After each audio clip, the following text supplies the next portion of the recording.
মোকো শিকাই দিবা অকণমান। নমস্কাৰ সকলোকে আজিৰ ভিডিঅ'টোলৈ স্বাগতম জনাইছোঁ। আজি আহিছোঁ আমাৰ শদিয়াৰ এগৰাকী স্বাৱলম্বী মহিলাৰ ঘৰলৈ।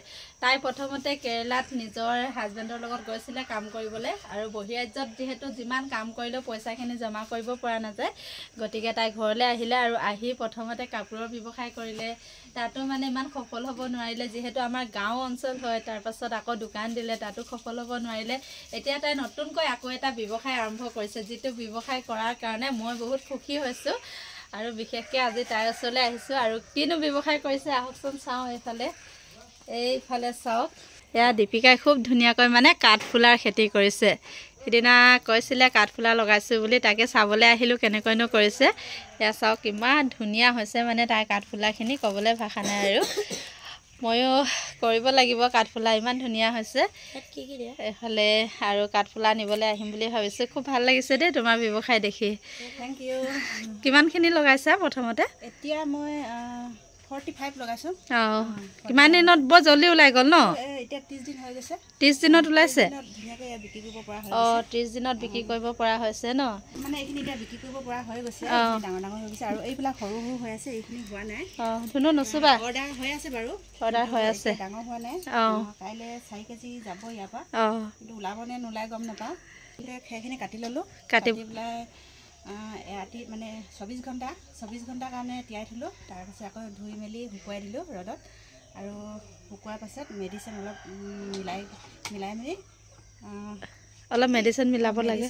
মেডিচিন আৰু চূণ অকণমান মিলাই পেকিং কৰা হৈছে। অঁ, এতিয়া মানে 30 দিনত ধুনীয়াকৈ ইমানখিনি হৈ গৈছে আৰু বিক্ৰী কৰিব পৰা। আৰু মই কাঠফুলা খাই বহুত ভাল পাওঁ, বিৰাট টেষ্টি হয় কাঠফুলাটো। এয়া নিবলৈ আহিছোঁ, ইমান ধুনীয়াকৈ ওলাইছে। আচলতে পলিথিনবিলাক ওলমাই ওলমাই থ'লে আৰু ধুনীয়া হ'ব।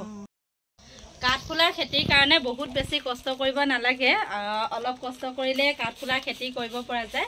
বহুতো মহিলাই ভাবে যে আমি জীৱনত একো কৰিব নোৱাৰিম আৰু হতাশাত ভোগে। কিছুমানে সকলোখিনি নিজৰ হাজবেণ্ডৰ ওপৰতে নিৰ্ভৰ কৰে, কিন্তু তেনেকুৱা নহয়। যদি ঘৰখনত পুৰুষ মহিলা দুয়োগৰাকীয়ে মিলিজুলি কাম কৰে, ঘৰখন উন্নতি হ'বলৈ টাইম নালাগে।